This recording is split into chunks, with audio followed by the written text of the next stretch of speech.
하나님을 경험하는 삶, 우리가 이 시리즈로 또 매주 금요일마다 또 묵상하고 있는데요. 오늘 10번째 시간입니다. 하나님은 환경을 통해 말씀하신다. 하나님은 환경을 통해 말씀하신다라는 주제로 함께 또 은혜 나누고자 합니다. 여러분, 우리는 우리의 모든 삶을 예수님 따라가기를 원합니다. 어떻게 살아야 될까? 어떤 생각을 해야 될까? 어떤 비전을 품고 살아야 될까? 그 모든 것의 기준은 예수님이십니다. 그래서 성경을 읽으면서 예수님은 어떻게 살아가셨나? 예수님은 어떤 말씀을 하셨느냐? 그걸 주목하는 게 참 중요합니다. 여러분, 예수님은 어떻게 하나님의 뜻을 이루며 사셨을까? 예수님이 이 땅에 참 짧은 인생을 계셨습니다. 또 공생애로 보면 30세에서 33세까지 딱 3년의 시간을 공생애로 사셨는데 예수님은 어떻게 그 짧은 시간 안에 참 온전히 하나님의 뜻을 이루며 사셨을까? 우리가 참 그게 궁금한 지점인데요. 예수님은 무엇을 하든지 자기의 뜻과 또 자기의 계획을 가지고 사셨던 분이 아니셨습니다. 예수님은 오로지 하나님 아버지께서 무엇을 하기를 원하셨는지를 지켜보셨습니다. 언제나 그 마음속에 하나님의 뜻을 이루고자 그 마음의 소원을 품으셨고요. 그래서 그 예수님의 삶 가운데 하나님께서 어떤 일을 행하고 계셨는지를 항상 주목하셨고 살펴보셨습니다. 요한복음 5장 19절 20절을 보면 예수님이 이 땅에서 어떤 삶의 방식으로 사셨는지를 설명하고 계시는데, 그러므로 예수께서 그들에게 이르시되 내가 진실로 진실로 너희에게 이르노니 아들이 아버지께서 하시는 일을 보지 않고는 아무것도 스스로 할 수 없나니 아버지께서 행하시는 그것을 아들도 그와 같이 행하느니라. 아버지께서 아들을 사랑하사 자기가 행하시는 것을 다 아들에게 보이시고 또 그보다 더 큰 일을 보이사 너희로 놀랍게 여기게 하시리라. 아멘. 여기 보면 아들, 성자 예수님은 아버지께서 하시는 일을 보지 않고는 아무것도 스스로 하지 않으셨다 말씀하십니다. 그리고 항상 아버지 하나님은 하나님이 원하시는 것을 아들에게, 예수님에게 보여주셨고, 그 보여주신 것을 예수님은 보시고는 그걸 행하려고 따라가셨고 또 달려가셨던 삶이었다라는 것입니다. 그러니까 정리하면 예수님은 어떻게 사셨어요? 예수님은 하나님이시고 예수님은 하나님의 아들이시니까 모든 것을 자기 스스로 주도적으로 하셨을 것 같지만 아니요. 예수님조차도 이 땅에 계실 때 오로지 성부 하나님의 뜻을 주목하시고 살피시고 찾아가셨다라는 거죠. 언제나 예수님은 자기 삶의 주도권을 자기가 이끌어가지 않으셨습니다. 항상 하나님이 역사하신 곳을 찾으셨고 그 하나님의 일에 동참하시는 삶을 사셨다라는 거예요. 왜 그렇게 하셨을까요?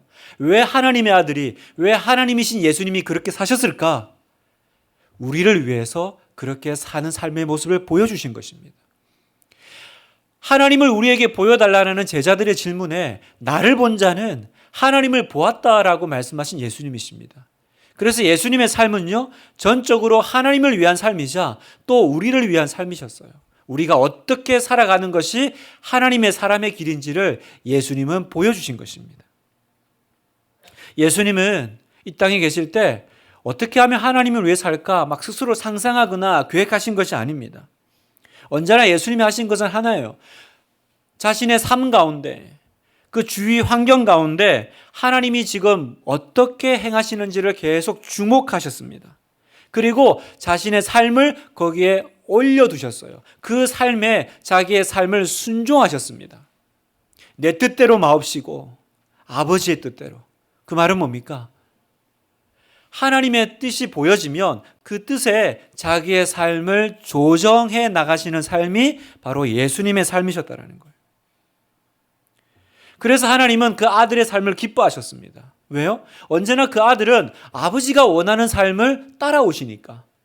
그래서 언제나 하나님은 이는 내 기뻐하는 자요, 내가 나의 사랑하는 아들이라 말씀하셨고, 예수님을 통해서 하나님이 이 땅에 또 우리를 위해 계획하셨던 모든 구원 사역을 하나도 아낌없이 또 빠짐없이 다 이루셨던 것입니다. 하나님의 일에 동참하시는 예수님을 통해서 하나님은 그 모든 일들을 이루셨습니다. 여러분, 오늘 이것이 우리가 해야 될 일이라고 믿습니다. 예수님이 그렇게 살아가셨던 것처럼 우리는 어떻게 살아야 됩니까? 우리도 예수님을 내 삶의 주인이심을 인정하고요.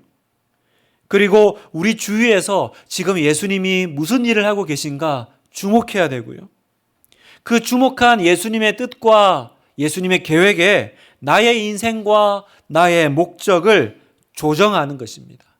올려놓는 것입니다. 내 삶을 예수님이 보여주시는 그 일에 계속 나를 조정해 가는 거예요. 내 뜻이 아닙니다, 여러분. 내가 원하는 것을 계속 알려드리는 것이 아닙니다. 지금 하나님이 우리 주위에서 무슨 일을 하고 계신가 계속 주목하시는 거예요. 이게 성도의 삶입니다. 이렇게 살아갈 때 하나님은 우리를 통해서 계획하셨던 모든 일을 다 이루실 것이고 나중에 우리가 주님 앞에 섰을 때 주님은 우리에게 말씀하실 것입니다. 내 아들아, 내 종아, 내가 너를 통해서 내가 원했던 것을 다 이루었단다. 내가 너를 참 잘 사용했어. 여러분, 그런 삶을 지금 살아가고 계시잖아요? 우리 하나교회 성도님들은 그런 삶을 걸어가고 계시잖아요? 우리가 그렇게 삶을 살아왔기 때문에 오늘 이 자리에 있지 않습니까?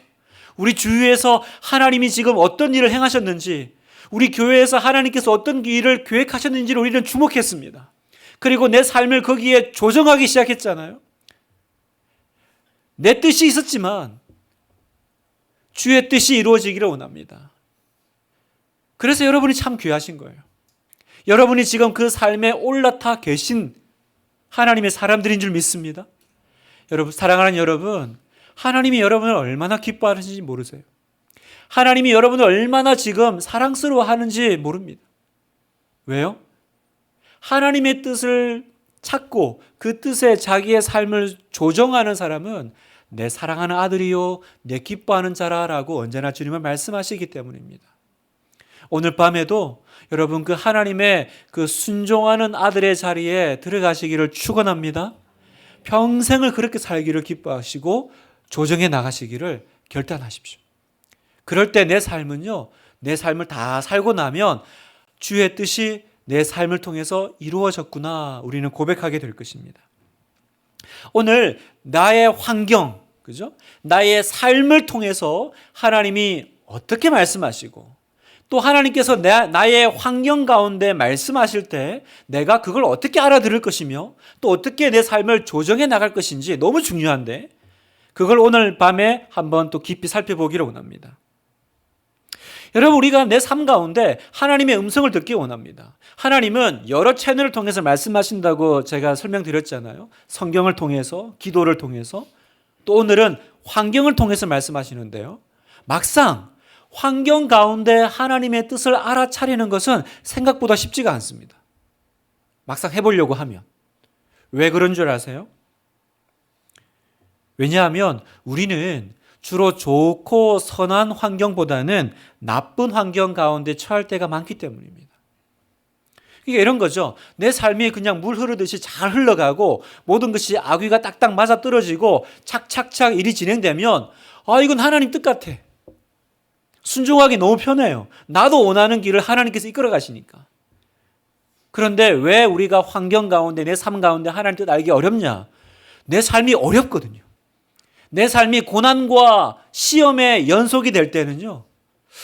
여기에서 하나님의 뜻을 어떻게 찾아야 되지? 하나님이 도대체 이런 삶 가운데도 뭐라고 말씀하시는 걸까? 헷갈리는 것입니다. 그래서 그런 환경 가운데 우리는 하나님의 뜻을 찾기보다 어떻게 말합니까? 하나님 왜 나에게 이런 일이 생겼습니까? 우리는 이렇게 기도하게 되죠. 하나님 왜 이런 일을 나에게 허락하셨나요? 우리는 원망하고 불평하게 됩니다. 자, 그때 우리에게 필요한 것이 하나 있습니다. 이 나쁘고 어려운 환경 가운데 내가 이해되지 않는 상황 가운데 하나님의 뜻을 찾을 때 우리에게 선제적으로 필요한 것이 있는데 그건 바로 하나님의 관점을 회복하는 것입니다. 뭐라고요? 하나님의 관점을 내가 가지는 것입니다. 자, 예를 들어 보겠습니다.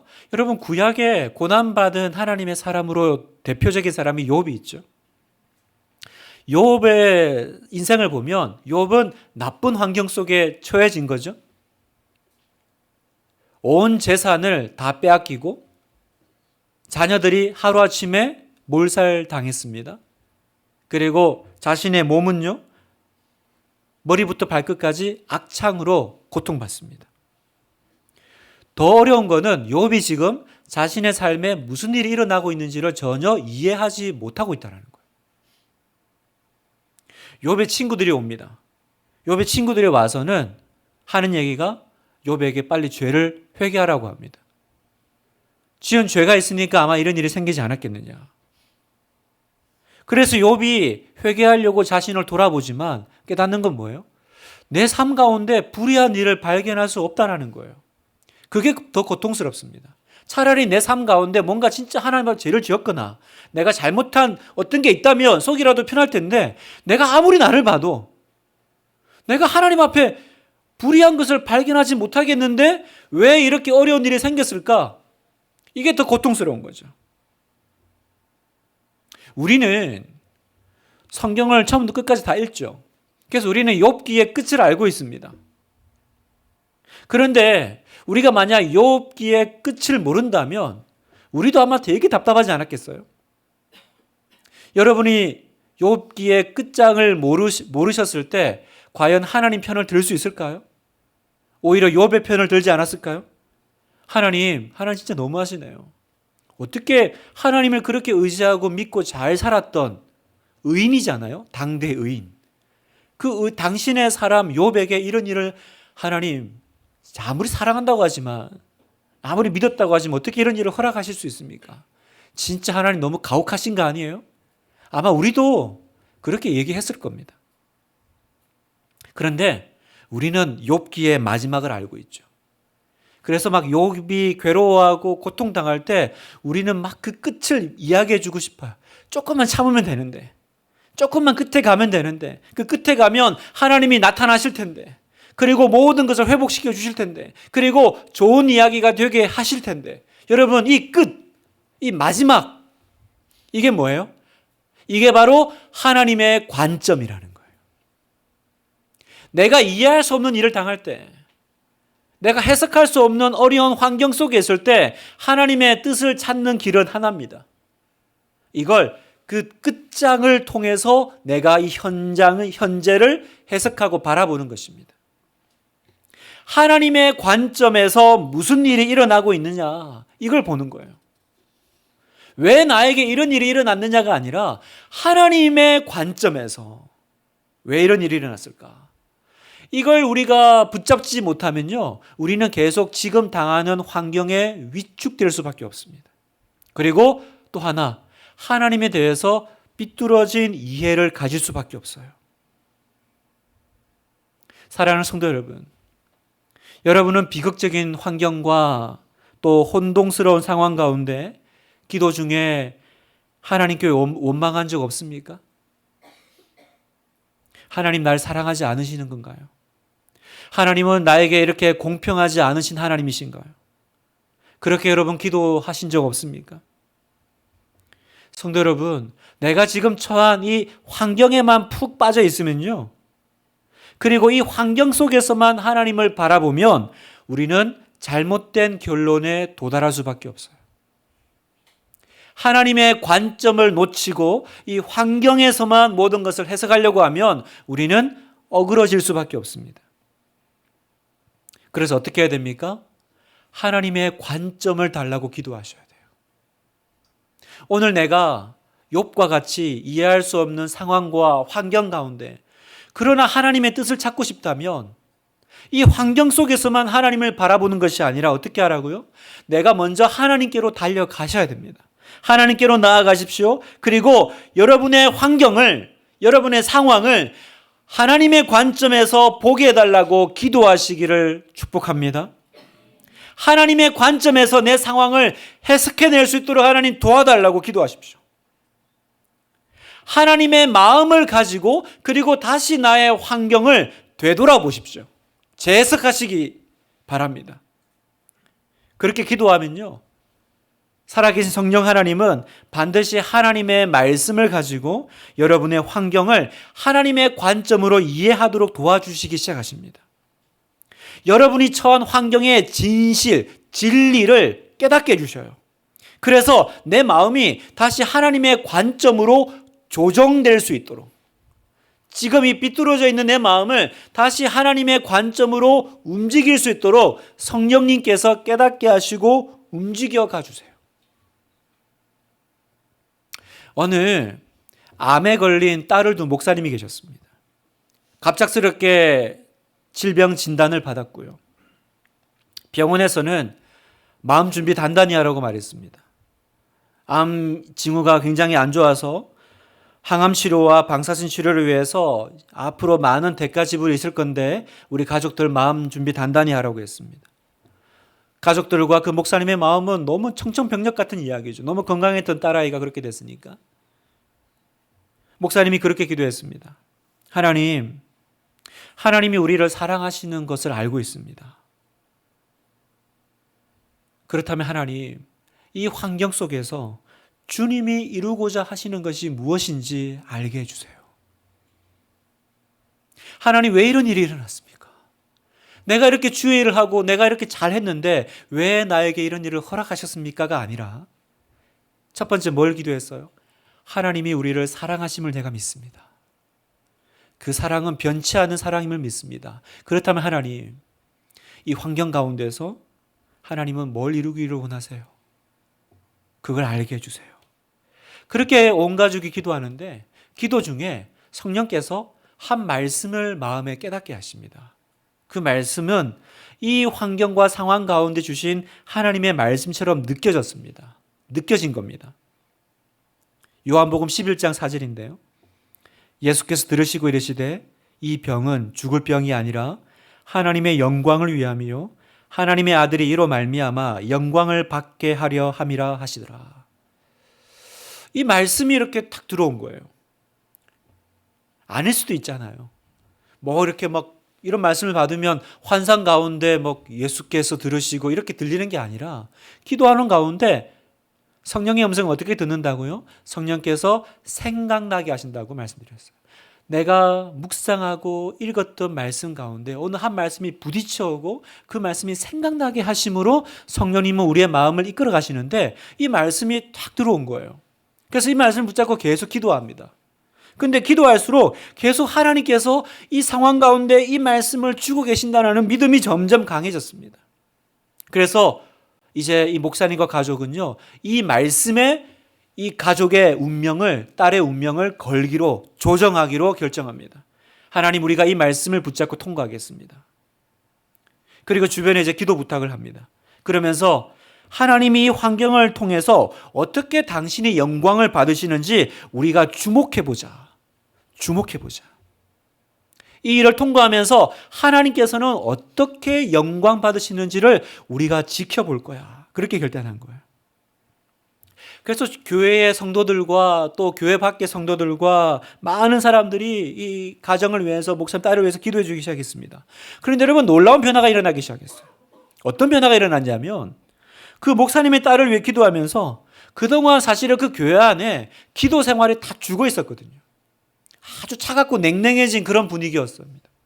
그런데 그렇게 메마르고 차가워졌던 교회 안에 기도 생활을 하나님께서 이 목사님의 딸을 위해서 기도하게 하시면서 갑자기 기도에 불이 붙게 하시는 거예요.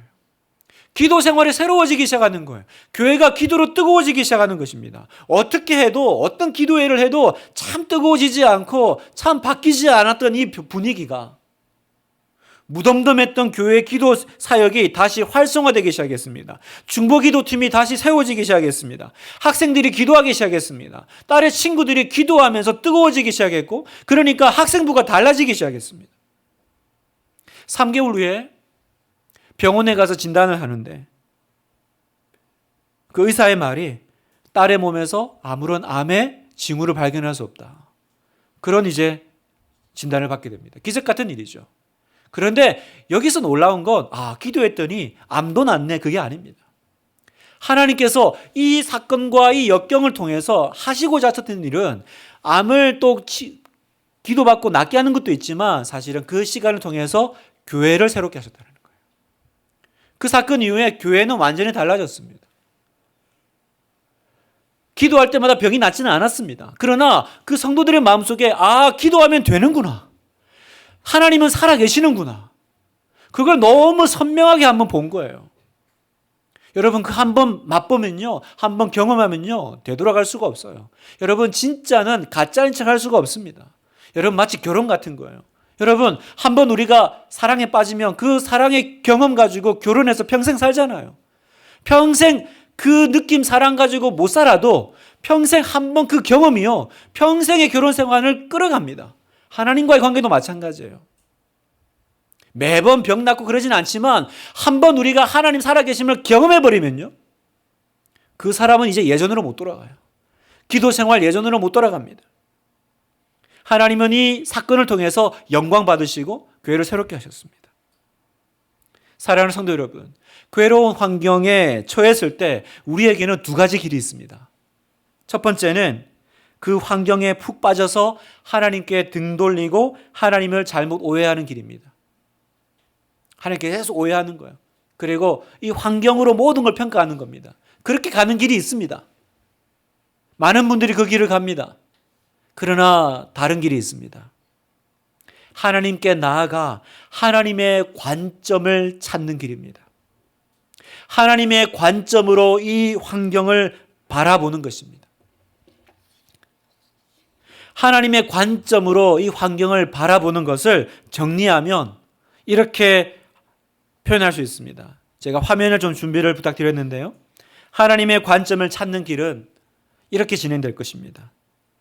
여러분 내가 환경 가운데 하나님의 길을 찾으려고 한다면 여러분 이 과정을 여러분이 주목해 보십시오. 먼저 하나님이 십자가에서 이미 그분의 절대적인 사랑을 영원히 표현하셨음을 마음에 새기십시오. 그 사랑은 절대 변하지 않습니다. 무슨 말이냐? 이 환경과 이 상황이 하나님이 나를 버리셨거나 나를 잊으셨거나 그 사랑이 약해진 증거가 아니라는 거예요. 어떠한 경우에도 이미 하나님은 우리를 향한, 여러분을 향한 그 절대적인 사랑을 이 십자가에서 이미 증명하셨습니다. 그 사랑은 변하지 않는 사랑이에요. 그래서 두 번째, 지금 환경에 푹 빠져 있는 채로 하나님이 어떤 분이신가 이해하려고 노력하지 마십시오. 십자가로 나를 향한 하나님의 사랑을 이해해야지 내가 지금 처해져 있는 나를 둘러싼 이 상황과 환경을 가지고 하나님을 이해하려고 하면 안 된다는 거예요. 세 번째, 하나님께 나아가 이 처한 환경을 하나님의 관점에서 보게 해달라고 기도하십시오. 하나님, 제가 이걸 어떻게 해석해야 됩니까? 하나님 이걸 통해서 뭘 하려고 하십니까? 깨닫게 해주세요. 그 다음에 네 번째, 성령님의 인도하심을 기다리십시오. 성령님께서 하나님의 말씀을 떠오르게 하실 겁니다. 생각나게 하실 겁니다. 그래서 여러분이 처해 있는 환경을 이해할 수 있도록 도와주실 거예요. 그러면 그렇게 보여주시잖아요. 그러면 다섯 번째, 내 인생을 이제 하나님께로 맞추어 갑니다. 하나님이 하시는 일에 초점을 맞추고 하나님이 하라고 말씀하시는 모든 것을 하겠다고 순종하고 결단하십시오. 그러면 마지막 그 결과 하나님은 우리의 환경을 통해서 그분의 목적하신 것을 이루실 거고 우리는 하나님을 경험하게 될 것입니다.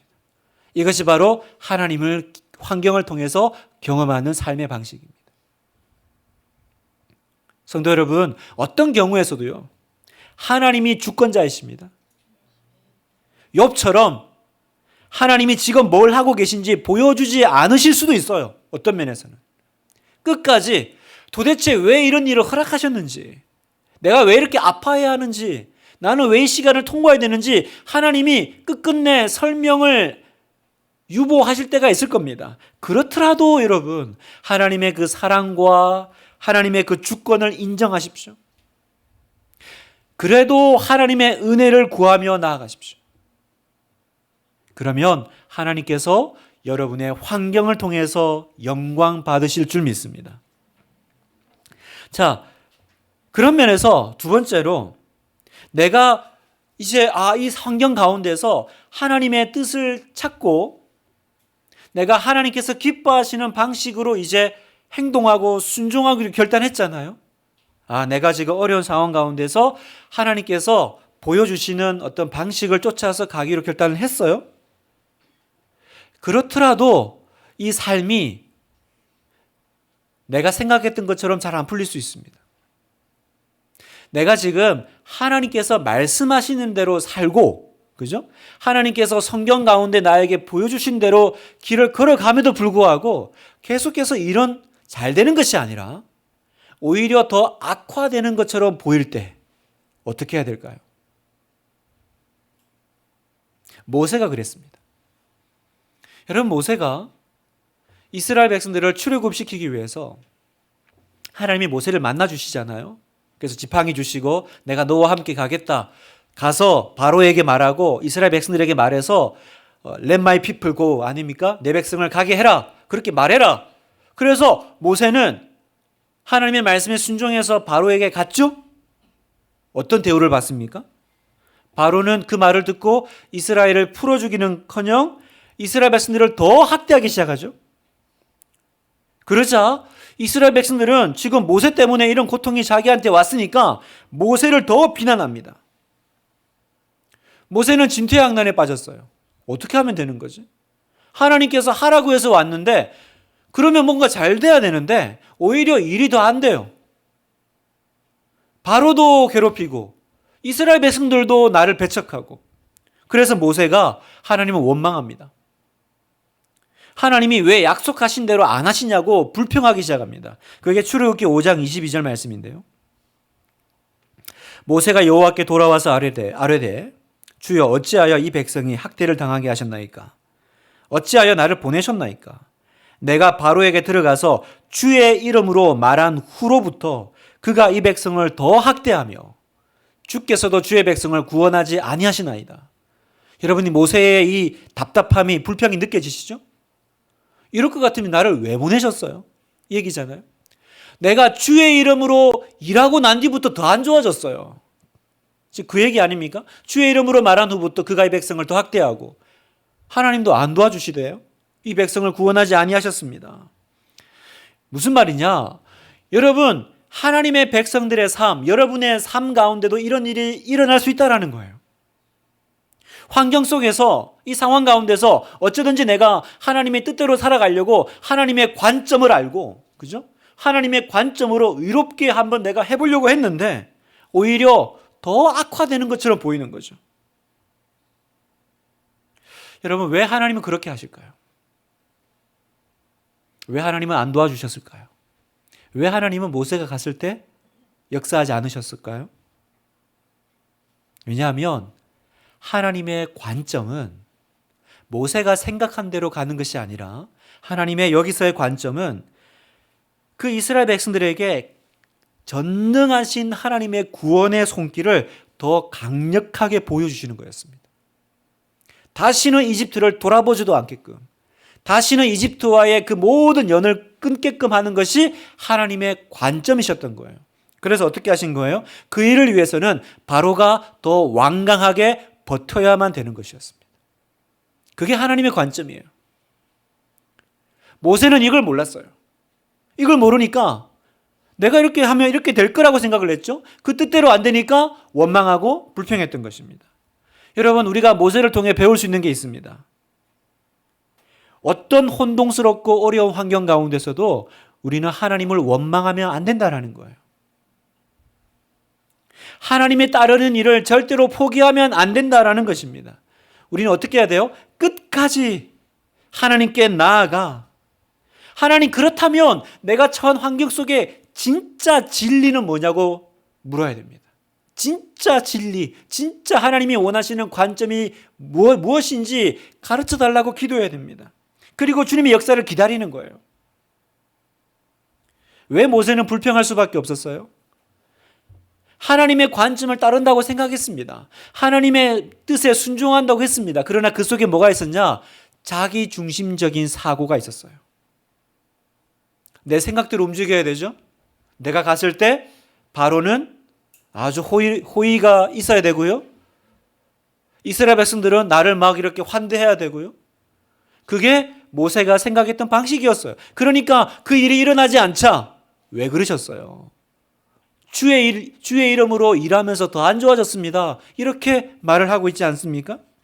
여러분, 우리는 끊임없이 자기 중심적인 신앙에 되돌아갑니다.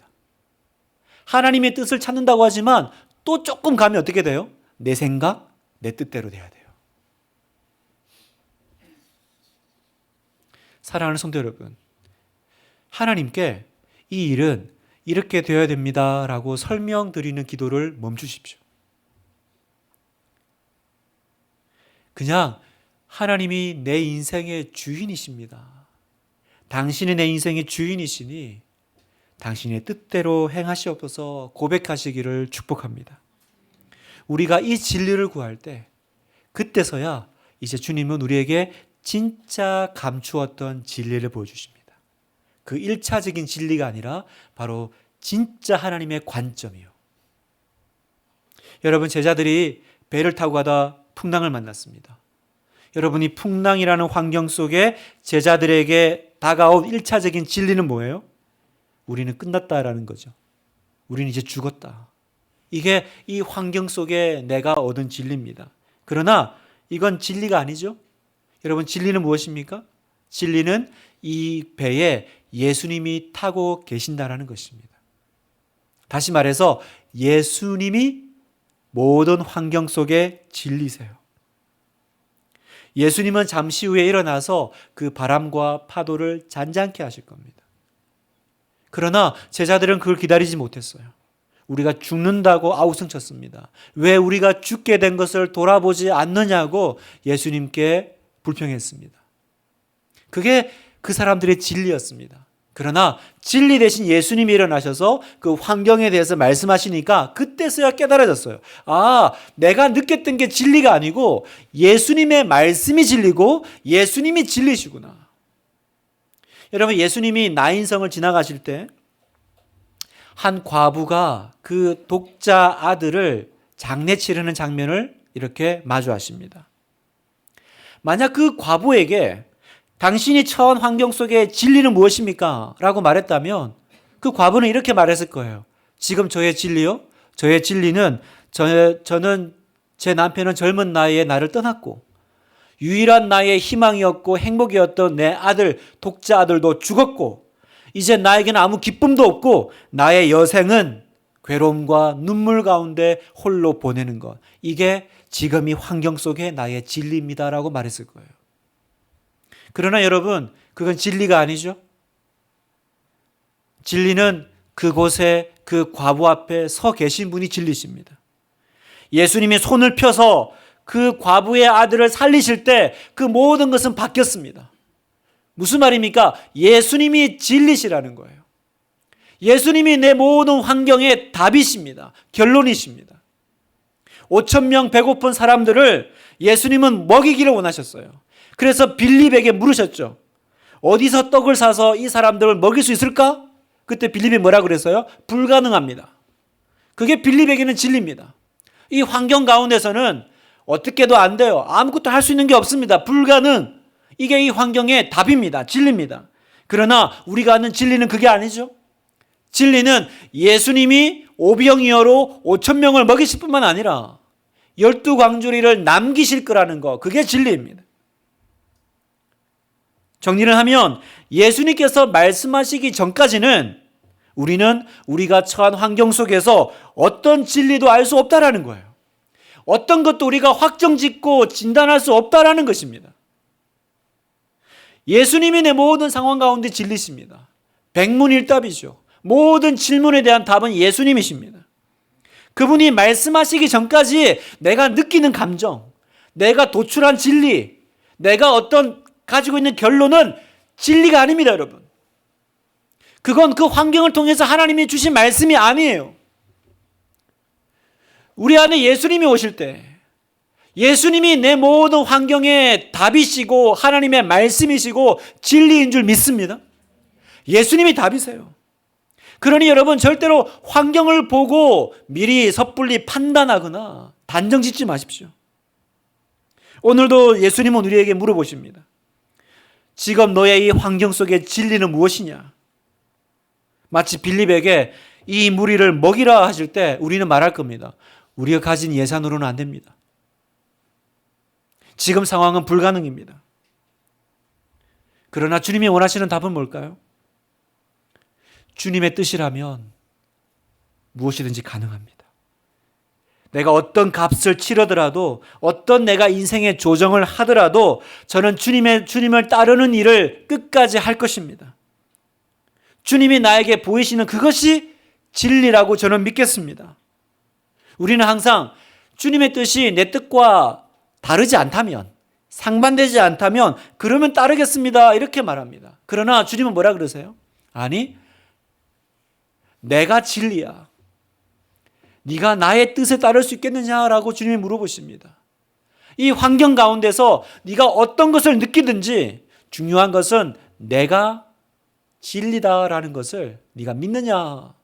이게 오늘 주님이 우리에게 던지시는 도전입니다. 여러분, 그리스도인은 절대로 함께 사용할 수 없는 두 단어가 있습니다. 그 단어는 뭐냐? 안 돼요 주님이라는 단어입니다. 안 돼요 주님. 주님이 뭐라고 말씀하시면 안 돼요 주님. 여러분, 내가 안 돼요 하는 순간 이미 주님이 아니시죠? 그죠? 그래서 이 안 돼요 주님은 절대로 함께 갈 수 없는 거예요. 언제나 우리의 답은 뭐예요? 네 주님입니다. 네 주님. 이 어려운 환경 가운데서도 내가 너의 삶을 통해서 영광 받을 걸 믿느냐? 안 돼요 주님이 아니라 네 그렇습니다 주님. 나는 지금 철저하게 무너지고 철저하게 답이 나오지 않고 왜 이렇게 하시는지 알 수 없지만, 그러나 예수님이 일어나셔서 바람과 풍랑을 잔잔하게 하실 때, 예수님이 일어나셔서 오병이어로 5,000명을 먹일 때 그게 바로 진리라는 것을 내가 믿겠습니다. 그때 여러분, 하나님은 우리의 환경 가운데 당신의 음성을 들려주시고 나의 환경을 통해서 영광 받으실 줄 믿습니다. 언제나 여러분의 답은 내 주님이시기를 축복합니다. 내 주님이시기를 축복합니다. 제가 다른 교회를 여름 한번 쉬었을 때 탐방을 하면서 요즘 막 이렇게 참 예배가 뜨겁다라는 교회를 간 적이 있어요. 제가 그 예배 그 회중석에 앉아 있는데 되게 특별한 경험을 했습니다. 목사님이 앞에서 얘기하시는데 앉아 있는 청년들이요, 계속 뭐라고 중얼중얼 하는 거예요. 그래서 저는 그냥 아멘, 아멘 그런 건 줄 알았더니 아멘이라고 하기에는 너무 말이 길어요. 그래서 제가 이렇게 옆에서 뭐라고 중얼중얼 하길래 뭐라고 하나 들어봤어요. 그랬더니 그 청년들이요, 목사님이 뭐라고 말씀하시면 네 그렇습니다 주님, 네 그렇습니다 주님 이렇게 대답을 하더라고요. 시킨 건지 자기들이 하는 건지. 근데 너무 도전이 되는 거예요. 목사님이 이렇게 막 선포하시고 막 말씀하시면 네 그렇습니다 주님, 네 그렇습니다 주님. 제가 그 청년들의 그 고백이요, 계속 그 예배 가운데 어떠한 그 예배 좋은 것보다 가장 마음이 남았던 것입니다. 네 그렇습니다 주님. 때론 혼동스럽고 어려운 상황에 처할 수 있습니다. 나쁘거나 어려운 환경, 이해되지 않는 상황 가운데 계실 수 있어요. 하나님의 관점을 가지시기를 바랍니다. 하나님의 관점 가운데 여러분 절대로 환경을 보고 그 상황 가운데 진리를 찾지 마십시오. 예수님이 말씀하시기 전까지는 그 어떤 것도 진리가 될 수 없어요. 우리 가족은 망했다. 내 인생은 끝났다. 나는 안 돼. 여러분, 예수님이 말씀하시기 전까지는 어떤 것도 진리가 될 수 없어요. 예수님이 내 인생의 주인이시고 내 배의 선장이시고, 예수님은 나의 오병이어를 가지고 5,000명을 먹이시는 분이시니 주님 말씀하소서 주의 종이 듣겠습니다. 그렇게 고백하는 여러분 되시기를 축복합니다. 주님께서 여러분에게 말씀하시고 여러분의 삶을 통해, 환경을 통해 영광 받으실 줄 믿습니다.